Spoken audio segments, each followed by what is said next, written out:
San, terima kasih sudah klik video ini. Oke, di video kali ini Mimin akan merangkum keseruan cerita dari anime berjudul Miruko-chan. Apa Anda pernah melihat hantu? Atau percayakah Anda pada hantu? Kalau Mimin pribadi jujur pernah melihat, dan di video kali ini Mimin akan membahas sebuah anime horor yang menceritakan seorang gadis SMA biasa bernama Yotsuya Miko yang suatu hari tiba-tiba mendapat kemampuan indigo dan jadi bisa melihat makhluk yang harusnya tak bisa dilihat oleh orang biasa. Tapi masalahnya, makhluk tersebut tak sekedar menampakkan diri semata, melainkan penasaran pada Miko apa ia bisa melihat mereka atau tidak. Lantas, akan bagaimanakah nasib Miko ke depannya nanti? Oke, seperti biasa, jika kalian suka dengan konten seperti ini, bisa klik tombol subscribe yang ada di bawah. Dan Mimin juga minta like-nya sebagai uang parkir. Tanpa banyak basa-basi lagi, langsung saja simak ceritanya. Lanjut!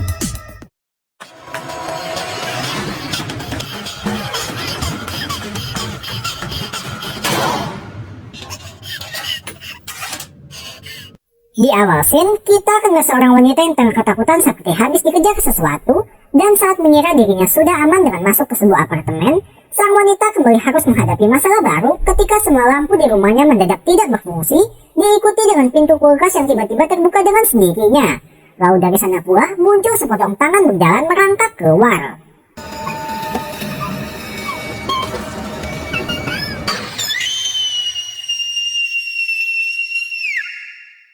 Dan semua itu adalah sebuah acara TV yang tengah ditonton oleh Miko bersama adiknya bernama Kyosuke. Keesokan harinya, kita pun diperlihatkan kehidupan normal dari seorang Miko, di mana sebelum berangkat sekolah, ia gosok gigi sambil menghadap cermin, dan kebetulan melihat sebuah cap tangan mengira itu adalah tingkah usil dari adiknya. Kemudian ketika tiba di sekolah, perkenalkan satu-satunya sahabat Miko bernama Yuri Kawahana, di mana Hana merupakan seorang gadis periang dan senang mengkoleksi benda berbau kelinci. Tapi di tengah keseruan obrolan mereka, mendadak muncul seorang loli bernama Nigurido Yuya meminta mereka untuk tidak menghalangi jalan.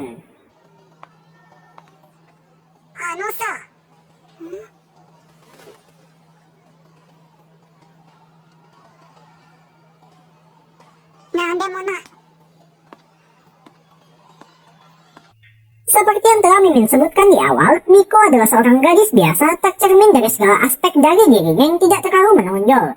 Berbanding terbalik dengan sang sahabat Hana yang memiliki perawakan ceria serta kerap bercerita tentang kesehariannya. Dan di tengah serunya bercerita, secara samar-samar Miko merasakan ada hawa tatapan seseorang dari arah pintu. Singkat cerita, ketika jam pulang, terlihat Miko dan Hana sedang berjalan bersama sampai akhirnya mereka berpisah di persimpangan karena arah rumah yang berbeda. Namun ketika Miko melihat gantungan yang baru dibelinya sudah menghilang, ia pun kembali ke sekolah untuk mencari benda tersebut. Lantas, suasana kelas yang sepi serta lorong yang gelap sama sekali tidak membuat Miko takut, dan ketika tiba di kelas, secara samar-samar gadis itu melihat sebuah bayangan yang ketika dinyalakan lampunya, siluet tersebut hilang dengan sendirinya. Tapi perhatian Miko lebih tertuju ke arah gantungan yang ada di bawah meja, dan setelah sedikit berusaha payah meraihnya, tiba-tiba...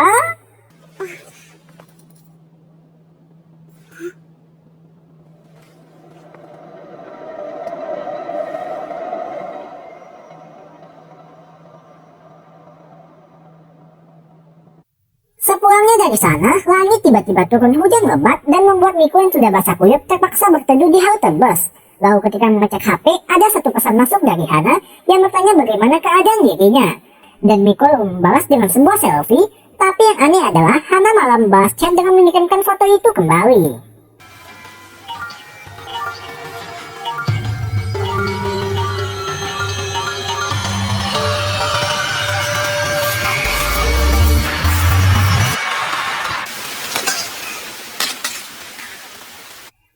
Refleks, Miko pun tak sengaja membuang HP-nya sendiri, dan ketika sudah agak tenangan, gadis itu memberanikan diri untuk memungut kembali HP tersebut. Dan tiba-tiba...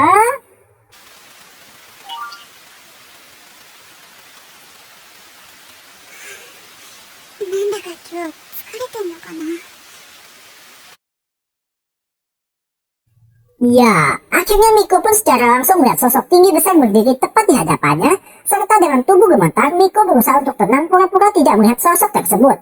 Hingga pada akhirnya makhluk mengerikan itu lalu pergi dengan sendirinya.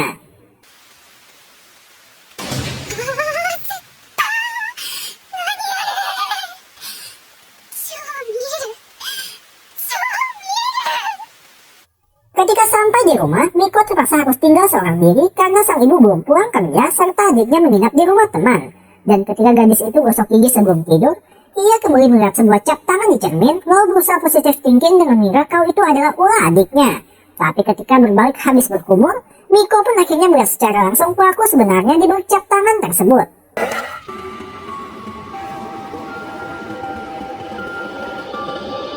Sontak di tengah rasa takut yang luar biasa, Miko pun berusaha untuk tetap tenang supaya tidak membuat hantu itu sadar kalau ia bisa melihatnya.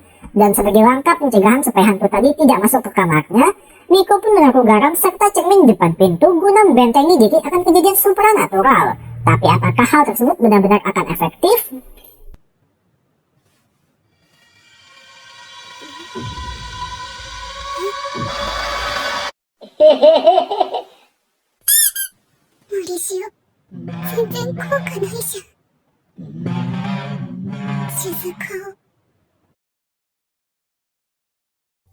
Keesokan harinya, terlihat Miko bersama Hana yang baru datang ke sebuah toko donat demi mengejar promo diskon 50%. Dan karena melihat antrian semakin panjang, Hana pun bergegas mengajak Miko ikut mengantri, tapi Miko yang sibuk bermain dengan ponselnya malah tidak menyadari kalau ia mengantri di barisan yang salah.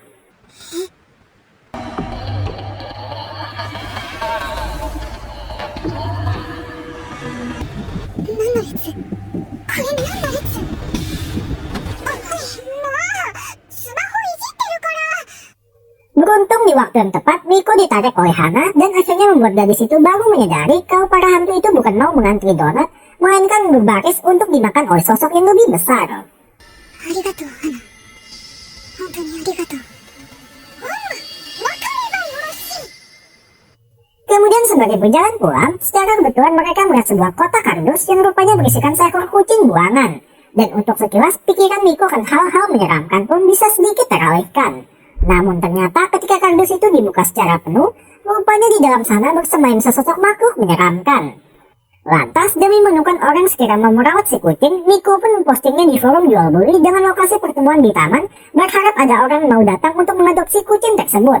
Dan sebagai menunggu, Hana pun menghabiskan waktu dengan mengajak si kucing bermain, sampai tak sengaja ia malah menyenggol seorang yakuza.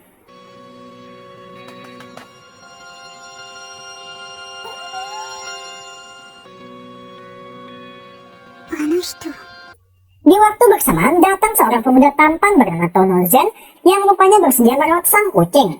Namun Miko ketika melihat sosok Zen langsung menolak memberikan kucingnya karena di mata Miko Zen adalah orang yang diikuti oleh banyak arwah penasaran terutama dari spesies kucing. Dan ketimbang memberikannya pada Zen, ia lebih memilih memberikannya pada si yakuza karena bisa melihat 2 ekor arwah kucing yang mati dengan bahagia setelah dirawat oleh pria itu sebelumnya.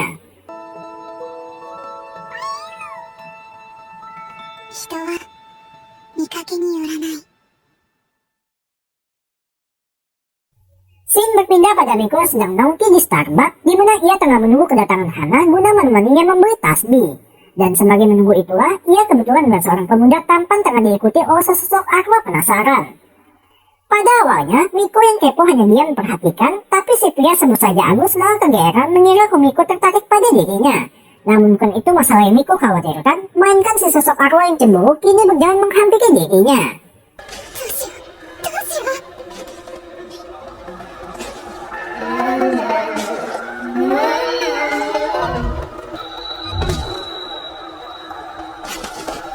Meski berada di tengah situasi yang terdesak, Miko masih mampu berpikir logis, di mana ia pun mencoba menipu arwah tersebut dengan memutar video pegulat supaya membuat si hantu mengira kalau ia hanya tertarik pada pria berotot saja. Dan untungnya cara tersebut berhasil mengelabui arwah penasaran itu.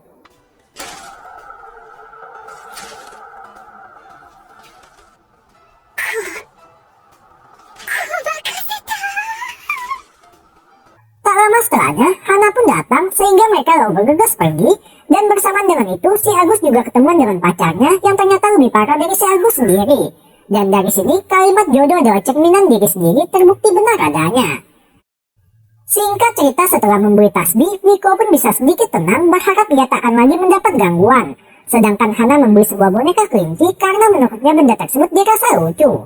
Lantas jalan-jalan mereka masih belum selesai, di mana Hana mengajak membeli sebuah cemilan viral, tapi masalahnya mereka harus melewati sebuah gang sempit yang menurut pandangan Miko penuh dengan sosok tak kasat mata.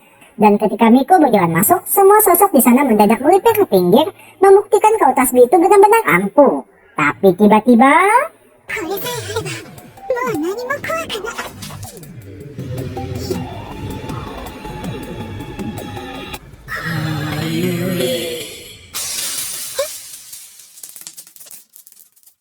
ya, kekuatan Tasbih itu kalah pada sosok makhluk sesepuh, dan Hana yang melihat Tasbih yang padahal baru dibeli langsung rusak, menyarankan Miko untuk kembali menukarnya.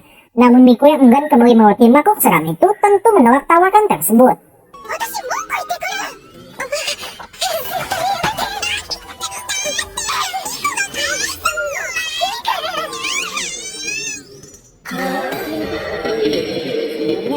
Dan ketika wanita itu sudah pergi, kita pun baru mengetahui kalau praktek perdukunan Madar tak lebih dari sekedar penipuan semata.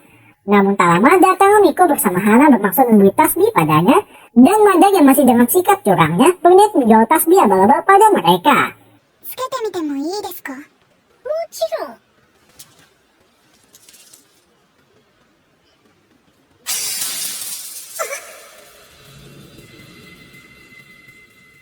Akan tapi begitu melihat hal yang biasanya tak pernah terjadi, nenek itu ternyata bukan sekedar penipu belaka, di mana ia sadar kalau ada semacam sosok mengikuti Miko, sedangkan Hana memancarkan aura kehidupan yang sangat kuat dan berpotensi memancing kehadiran makhluk tak kasat mata. Alhasil demi mengeluarkan harkat martabatnya sebagai seorang dukun, ia pun memberikan sebuah tasbih kelas super yang katanya berisi banyak energi positif. Tapi apakah benda tersebut cukup kuat sampai mampu mengusir sosok itu pergi?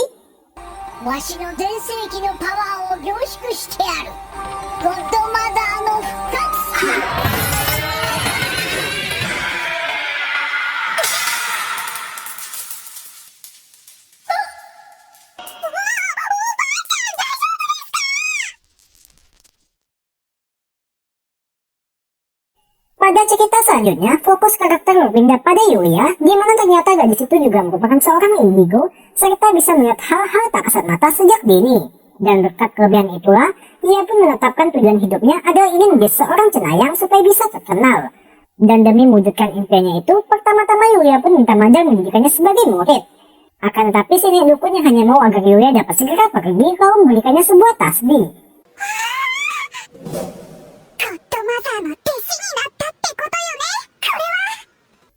Beberapa waktu setelahnya, Yulia pun kembali mengunjungi Madar, namun tempat praktek nenek itu ternyata sudah tutup karena berdasar keterangan dari penjual di depannya, Madar memutuskan untuk pensiun setelah tahu batasan dari kemampuannya.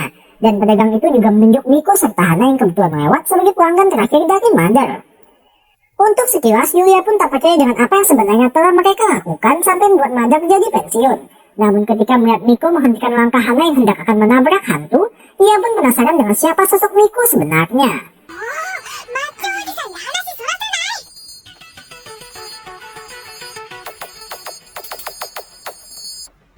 Alhasil ketika kelas mereka kebetulan sedang ada jam olahraga bersama, Yulia pun mengajak Miko bicara tepatnya di dalam gudang penyimpanan untuk melihat secara langsung reaksi Miko saat melihat arwah. Di mana sebelumnya gadis itu ternyata sudah menguasai gerak-gerik Miko, dan ia jadi yakin betul kalau Miko bisa melihat hantu setelah menyaksikan cara berjalan Miko yang berusaha untuk tidak menabrak sosok di depannya.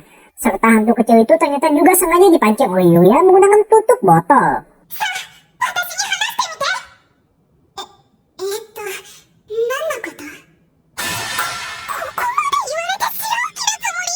Bukan bermaksud ingin berbohong pada Yulia, melainkan Miko ternyata bisa melihat sosok yang lebih menyeramkan dari sekedar hantu kecil itu. Dan hal tersebut tidak bisa dilihat oleh mata Yulia. Tapi karena gadis gaul itu terus ngotot bilang kalau Miko bisa melihat hantu, ucapannya otomatis jadi memancing ketertarikan sosok menyeramkan tersebut.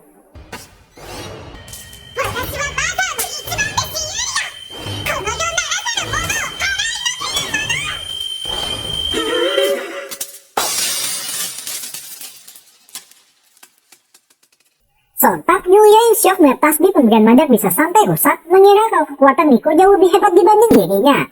Sementara Miko yang ketakutan melihat sosok itu kini jadi semakin yakin mereka bisa melihatnya, mendadak teringat dengan video pembuat tempo hari, lalu langsung meniru aksi yang dilakukan dalam video demi membungkam mulut Yulia.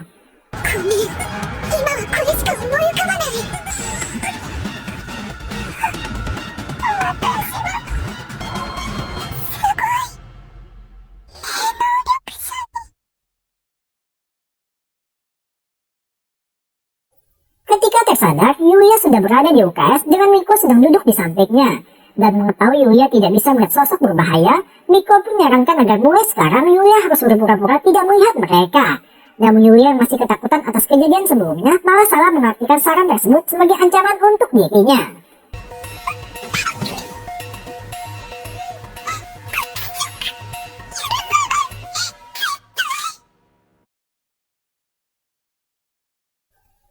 Scene berpindah ke kediaman Hana, di mana kita akan melihat keseharian gadis itu, mulai dari ketika terbangun, sarapan dengan porsi super banyak, lalu siap-siap untuk ketemuan dengan Miko. Dan jika dilihat sekilas, Hana hanya seorang gadis remaja konvensional pada umumnya. Tapi apakah benar demikian?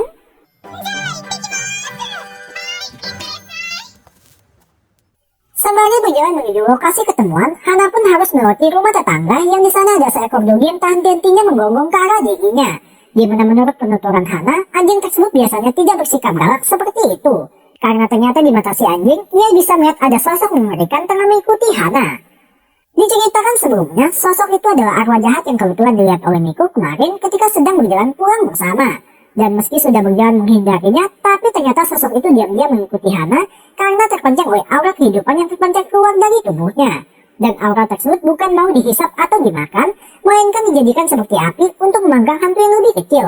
Serta karena hal itu pula penyebab Hana sering merasa lapar.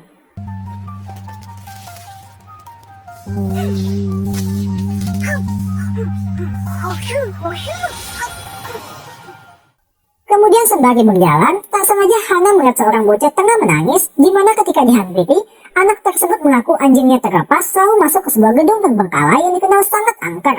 Dan Hana yang melihat hal itu pun merasa sedikit takut, tapi karena merasa iba pada sang bocah, ia pun memberanikan diri untuk melangkah masuk ke sana.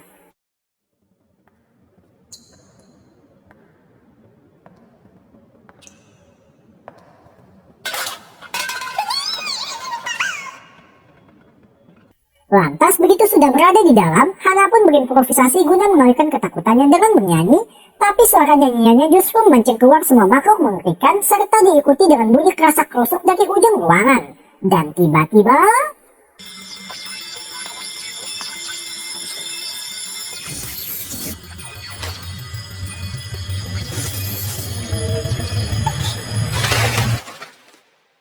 pada akhirnya, Hana pun berhasil membawa keluar si anjing, dan bocah itu terlihat sangat bahagia karena bisa berjumpa lagi dengan hewan peliharaannya. Tapi masalahnya ketika ia berjumpa dengan Miko, gadis indigo itu seketika langsung terkejut begitu melihat makhluk mengerikan kemarin kini jadi semakin menyeramkan. Alhasil, dari yang semua tujuan awal pergi ke bioskop, sekarang beralih tujuan pergi ke kuil untuk meminta pertolongan. Dan sebagai berdoa itulah, Miko pun memohon agar sosok jahat yang mengikuti Hana bisa disingkirkan, serta minta perlindungan agar dirinya dijauhkan dari mara bahaya. Namun begitu membalikan badan, sosok itu masih berdiri di sana, dengan kini malah bertambah 2 buah sosok baru.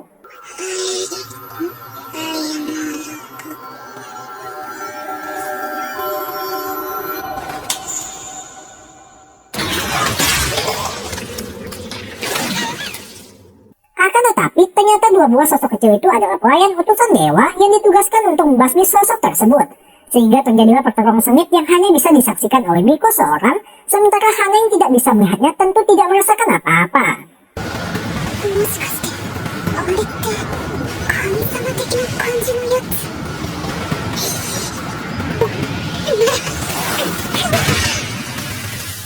Namun sayang, mereka tidak cukup kuat untuk membasmi arwah itu, sehingga muncullah sosok yang lebih besar, lalu hanya dengan sekali cengkraman berhasil musnahkan arwah jahatnya. Serta ia juga mampu menghidupkan kembali 2 orang pelayan, lalu bicara sesuatu dengan mereka menggunakan suatu bahasa yang tidak dimengerti oleh Miko.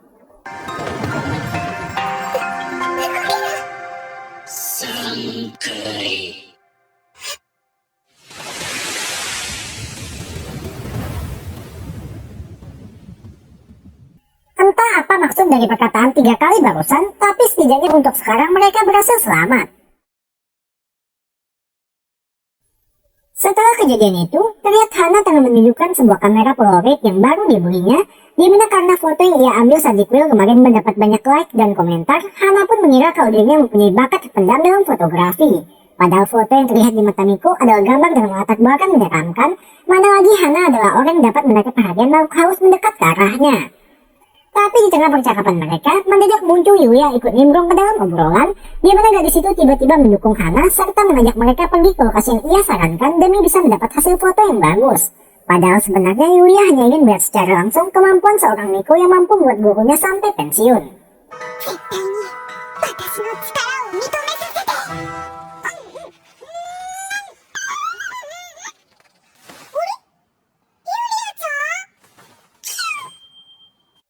Singkat cerita, berangkatlah mereka ke lokasi yang disebutkan, di mana tempatnya sendiri berlokasi di daerah dataran tinggi, serta harus melewati sebuah terowongan terbengkalai. Dan tentu saja tempat itu merupakan tujuan utama Yulia demi menguji kemampuan Miko. Yang mana dilihat dari luar saja sudah terpecah hawa tak mengenakan, dan tentu ketika dimasuki langsung membuat bulu kuduk Hana jadi merinding. Sementara untuk Miko mencoba mengeluarkan batu yang menyerut di sepatu, kemudian lanjut membersihkan tangannya, tapi malah dikira Yulia sedang menyiapkan ritual untuk melakukan pengusiran.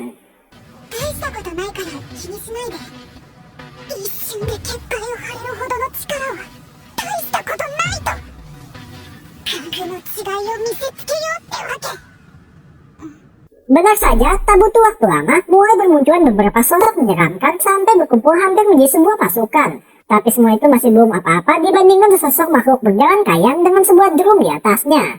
Sontak Miko yang bisa melihatnya pun segera menghentikan Hana yang ingin berjalan masuk. Tapi di waktu bersamaan sosok itu tiba-tiba mencengkeram hantu lain hingga membuat Yulia yang tidak bisa melihatnya mengira kalau Miko sedang melakukan pembasmian.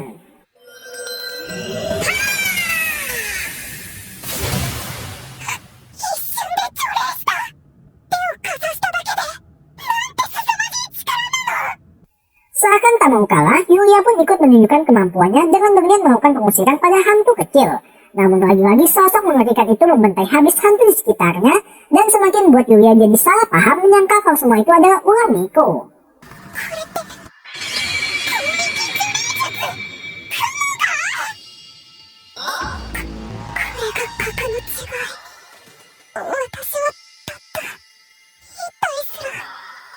Akan tetapi fokus utama Miko sekarang adalah sosok mengerikan itu yang kini berevolusi menjadi semakin menyeramkan, lalu refleks menarik Yulia untuk segera pergi. Tapi tiba-tiba...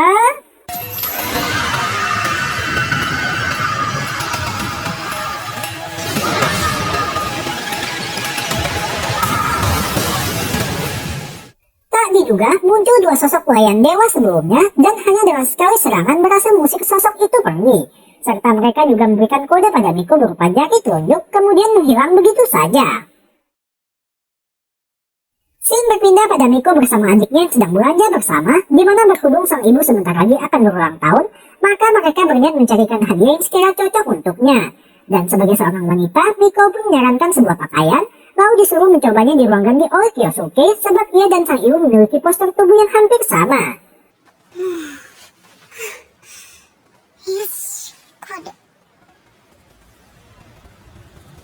Akan tetapi tak peduli dimanapun Miko berada, ia pasti bertemu dengan makhluk menyeramkan. Apalagi kali ini sosoknya bisa memelintirkan kepala, sehingga terpaksa baju yang sudah dipakai itu pun langsung dibayar oleh Miko karena tak mau ganti pakaian lagi di sana.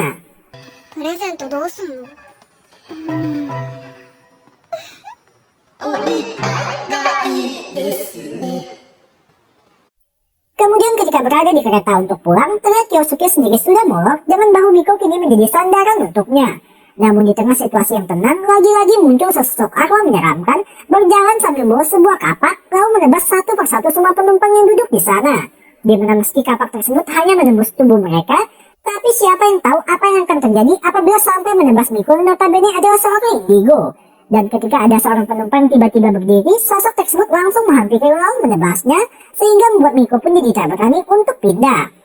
Lalu saat Miko menoleh ke arah penumpang sebelahnya, tampak wanita itu mengeluarkan asap hitam dari mulutnya, yang begitu ditebas oleh sosok menyeramkan itu, ternyata muncul arwah jahat yang langsung ditangkap dan dimasukkan ke dalam kantong entah untuk apa.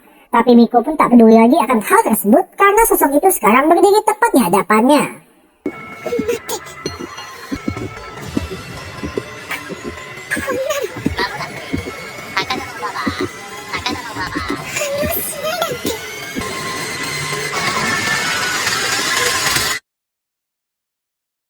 Pada akhirnya, Miko pun ditebas dengan kapak dan tidak terjadi apa-apa pada dirinya, sementara si sosok lalu pergi dengan berganti ke target lain. Dan ketika tiba di rumah, bisa kita lihat hadiah yang diberikan oleh mereka berupa sepasang cangkir kopel, sekaligus diberikan untuk mendiang sang ayah yang telah tiada. Keesokan harinya ketika bersekolah seperti biasa, dikarenakan guru yang biasa mengajar mereka sedang cuti melahirkan, maka pihak sekolah pun menyewa seorang guru pengganti yang rupanya adalah Zen. Dan Miko yang melihat hal tersebut pun spontan kaget karena di belakang Zen kini berjejer lebih banyak arwah kucing dibandingkan dengan sebelumnya. Namun bagi para murid yang tidak bisa melihat hal itu, di mata mereka Zen hanyalah seorang guru tampan. それでは出席を取りたいと思います。それより先生のこと教えてください。彼女いるんですか？出席を取ります。 Dan tanpa Miko sadari, ada sosok yang jauh lebih menyeramkan tengah memperhatikan Zen dari kejauhan. Singkat cerita, ketika jam istirahat, terlihat Miko tengah menemani Hana jajan di kantin, dan ketika hendak kembali ke kelas, gadis kakus itu kelupaan sesuatu yang harusnya dibeli, sehingga ia pun minta Miko menunggunya sebentar. Lalu sembari menunggu itulah, tak sengaja Miko melihat Zen berjalan dari arah ke gedung sebelah, tapi yang aneh adalah muncul cap tangan misterius di jendela seolah bermaksud menutupi pandangan Miko yang ingin melihat pria itu.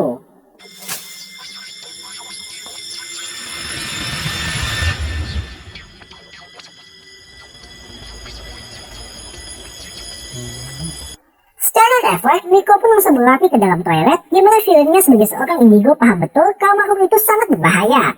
Tapi mendadak terdengar bunyi langkah kaki dari arah luar, sehingga Miko yang mengira kalau Zen datang mengikutinya pun otomatis bersembunyi ke dalam salah satu bilik toilet. Namun ternyata yang datang adalah sepasang siswi biasa. 知らないし、さっさと飯行こう。分かったって。わかる？うん。ガムガム。あ、手を挙げた。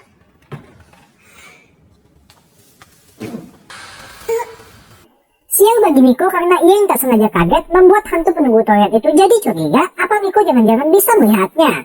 Sementara Miko sendiri tengah memutar otak agar bisa lolos dari situasi sekarang. Lalu secara kebetulan ia melihat tisu toilet yang habis dan jadi punya alibi untuk pergi. 見てる。髪あるかな？ Secara tak disangka, ia malah bertemu dengan Yuya yang tengah makan sendirian di sana, di mana karena bakatnya sebagai seorang indigo dikira cuma mencari sensasi semata, ia pun jadi dijauhi oleh teman sekelasnya sendiri. Lantas diajak ke gadis kesepian itu makan bersama, dan sebagai bentuk pertemanan mereka, Hana pun memberikannya sebungkus roti, serta Miko juga menyuruh Yuya mulai sekarang harus makan bersama mereka. Tapi di waktu bersamaan, Miko kembali melihat Zen sedang berjalan di gedung sekolah, dan masih penasaran dengan cap tangan misterius yang dilihatnya tadi. Tapi tiba-tiba... 見える私がしっかりしなきゃ。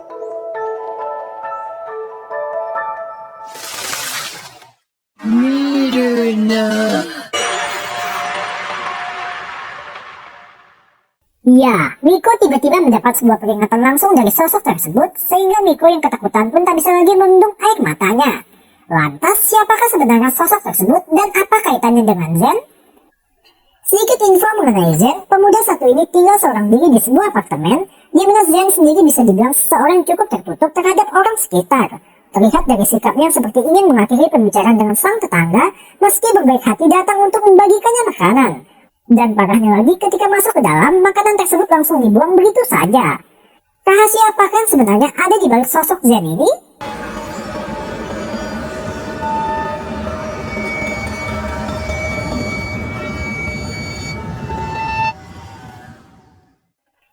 Jika di mata siswi biasa Zen hanyalah seorang guru normal, hal itu berkebalikan dengan apa yang dilihat oleh Miko, di mana sosok yang memberinya peringatan kemarin kembali muncul sambil memelototi setiap siswi yang disuruh Zen membaca.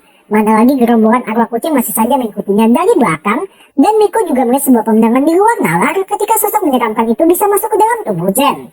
Sontak, Miko pun seketika terlintas dengan sosok yang pernah mengkapaknya di kereta, berharap ia bisa mengkapak arwah yang mengikuti Zen juga. Tapi di tengah berpikir bagaimana caranya, tanpa Miko sadari kini sudah gilirannya untuk membaca. Dan tentu sosok mengerikan itu terus memelototi Miko dengan mata besarnya, hingga membuat kalimat yang terucap dari mulut Miko jadi terbata-bata, serta Miko yang ketakutan hendak menangis dibuatnya. 髪の毛の長いところを見ると、多分女の死骸で。君。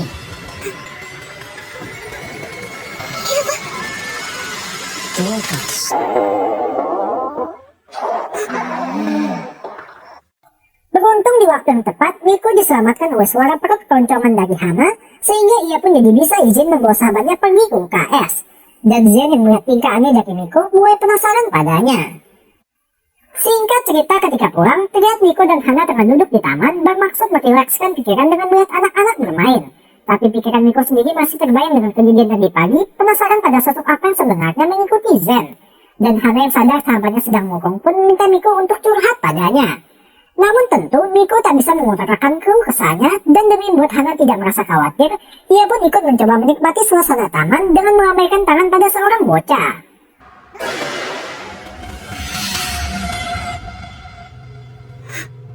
Tidak disangka, Miko ternyata malah melambaikan tangannya pada makhluk yang bukan manusia, hingga sosok yang sadar kalau Miko bisa melihatnya pun dengan cepat langsung berlari ke arahnya. Tapi untuk kedua kalinya, dua pelayan dewa kembali muncul menyelamatkan Miko. Dan meski salah satu pelayan harus gugur dalam pertarungan, namun pada akhirnya sosok itu pun berhasil dikalahkan, serta sebelum pergi, sang pelayan kembali memberikan kode tangan pada Miko, yang akhirnya membuat Miko jadi mengerti kalau 3 kali yang disebutkan sebelumnya berarti pertolongan sebanyak 3 kali untuknya. やばいやつから3回守ってくれる。あと1回。 Shin kembali ke sekolah, yang mana di tengah suasana kelas sore, terlihat Hana sedang sibuk maling makan, sementara Miko menatap ke arah Zen penasaran dengan siapa pria itu sebenarnya. Lantas ketika jam pulang, Miko yang biasanya pulang bersama dengan Hana izin ada urusan sebentar, padahal sebenarnya ia bermaksud membuntuti Zen dari belakang demi mengetahui alasan kenapa semakin hari arwah dari para kucing semakin banyak mengikutinya. Dan tentu Miko juga tak boleh bersikap mencurigakan karena otomatis akan memancing perhatian dari sosok menyeramkan itu. Alhasil berjalanlah ia secara normal, di mana Miko sudah siap menelpon polisi apabila Zen hendak melakukan tindak kejahatan. Dan prasangka buruk Miko pun semakin kuat karena jalan yang dilalui pemuda itu adalah jalanan sepi orang lewat, sampai Miko tak sengaja melihat Zen sedang berdiri tepat di hadapan seekor kucing, yang mana berita kucing hilang sedang marak terjadi. Ditambah banyaknya arwah kucing mengikuti Zen, membuat Miko pun menyimpulkan kalau Zenlah pelakunya.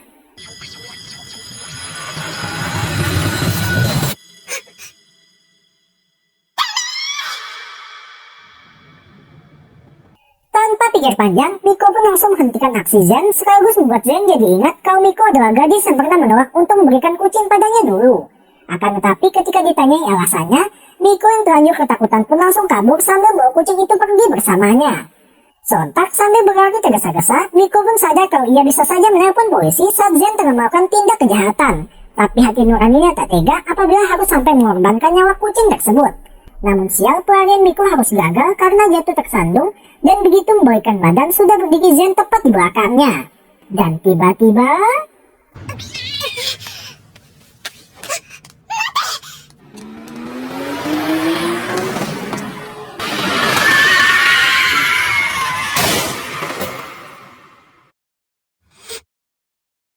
Diceritakan, Zen adalah seorang anak sematawayang dan tinggal berdua saja dengan ibunya, di mana karena sang ayah sudah berpisah dengan ibu Zen, hal itu menyebabkan ibunya jadi sangat overprotective pada Zen sampai-sampai melarang Zen kecil pergi bermain dengan teman sebayanya. Dan keseharian Zen sendiri diisi dengan belajar, karena jika sedikit saja Zen mendapat nilai yang tidak sempurna, maka ia akan mendapat hukuman yang bisa kalian bayangkan sendiri kengeriannya. Di dunia nyata, metode pendidikan satu ini memang benar adanya, serta kerap disebut dengan tiger parenting, atau merupakan pola asuh yang menuntut anaknya untuk menjadi seperti yang mereka mau, dan cenderung lebih mengatur ke arah kehidupan sang anak itu sendiri. Alhasil, Zen yang sudah muak pun melampiaskan kekesalannya pada sebungkus hadiah, dan secara kebetulan ia bertemu dengan seekor kucing.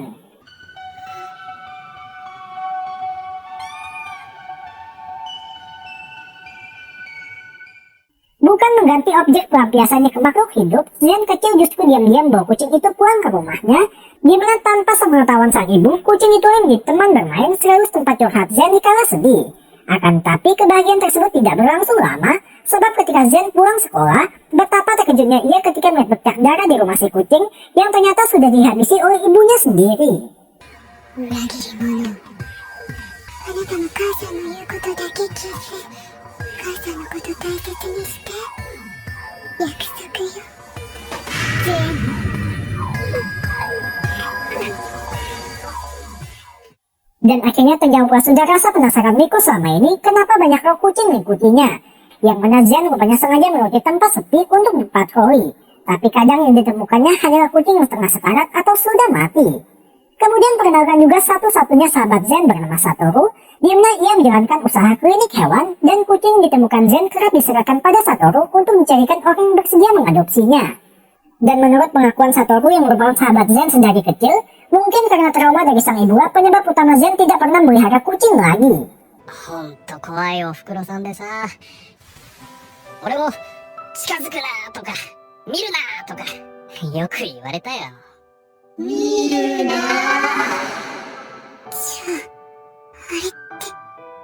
Alhasil setelah mengetahui siapa sebenarnya sosok mengerikan tersebut, Miko sepertinya sudah punya rencana untuk bisa melepas belenggu sang ibu kepada putranya. Di mana ia pun kembali ke kamar Zen lalu minta pria itu untuk merawat kucing yang telah diselamatkan sebelumnya. Dan untuk pertama kalinya pula, Miko berani bicara langsung pada hantu ibu Zen agar dapat membebaskan putranya.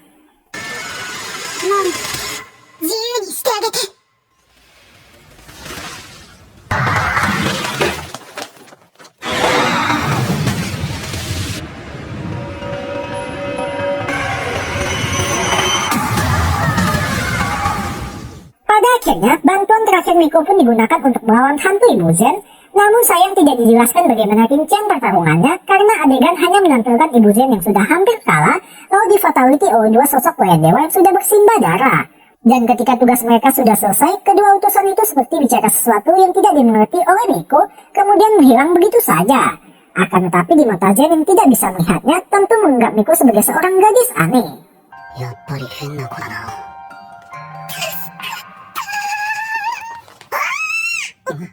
Di waktu bersamaan, datang Hana bersama Yuya ikut menjenguk Zen.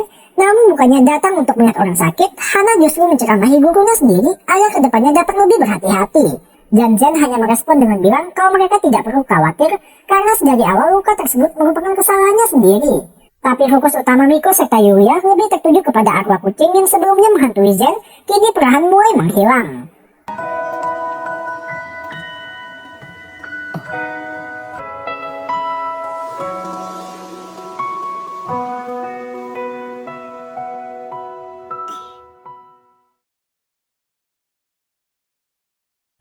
Seminggu kemudian, Zen datang berkunjung ke rumah Miko untuk menjemput kucing yang telah ia selamatkan sebelumnya. Dan meski sempat terjadi sedikit drama di sana, tapi pada akhirnya Zen pun tetap membawa kucing yang ia beri nama Moka itu pulang ke rumahnya. Lalu sembari duduk itulah, Zen pun teringat dengan kalimat yang Miko ucapkan ketika di rumah sakit, penasaran dengan maksud dari kalimat tersebut. Tapi di waktu bersamaan, sang ibu tetangga kembali datang sambil membawakan makanan, dan Zen pun mengartikan kalau ucapan Miko sebelumnya meminta dirinya untuk lebih berani mengutarakan isi hatinya. Lantas diungkapkanlah semua unek-uneknya selama ini, di mana meski terkesan tidak ramah, Zen menolak pemberian tersebut karena sadar kalau sang ibu hanya memberikan makanan yang sudah hampir basi padanya. どうしてバレたのかしら。わからないように入れてたのに。 Sementara untuk Miko, terlihat gadis itu pergi sendirian ke kuil tempat dirinya mohon sebelumnya dengan maksud ingin berterima kasih atas bantuan mereka. Dan kedatangan Miko pun langsung disambut oleh 3 sosok penunggu kuil yang anehnya malah kelihatan marah terhadap persembahan Miko. Sontak mengira persembahannya terlalu sedikit, Miko pun menambah porsi serta menuangkan semua uang logam yang ia miliki. Namun begitu berbalik badan, ketiga sosok itu malah kelihatan semakin murka, dan parahnya makhluk yang paling besar tiba-tiba mengubah dirinya sendiri menjadi sosok makhluk dengan wujud yang sangat menyeramkan, lalu perlahan mendekat ke arah Miko.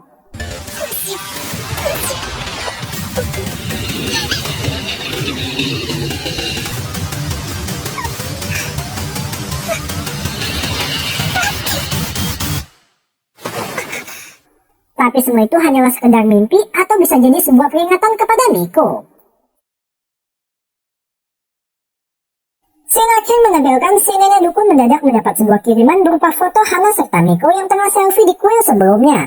Dan dari ekspresi si nenek, kita bisa menyimpulkan kalau ia bisa melihat apa yang ada di belakang mereka. Sementara untuk Miko sedang jalan-jalan bersama Hana serta Yuya, tapi tanpa ia sadari 3 sosok dari kuil itu masih terus mengikutinya.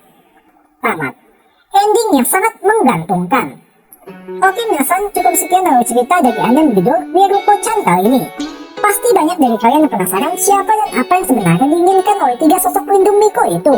Dan mimin singkat saja, mereka menginginkan tumbal nyawa sebagai bayaran atas jasa perlindungan yang telah mereka berikan. Dimana untuk penjelasan lengkapnya bisa kalian baca sendiri di manga. Dan terakhir, untuk orang sengaja menganiaya kucing jalanan, pada akhirnya berhasil ditangkap Oezer, namun tidak diserahkan pada pihak kepolisian, melainkan jadi masuk dalam daftar pencarian orang hilang. Got the mojo deals, we been tripping like ayy. Pulling out the coupe at the lot.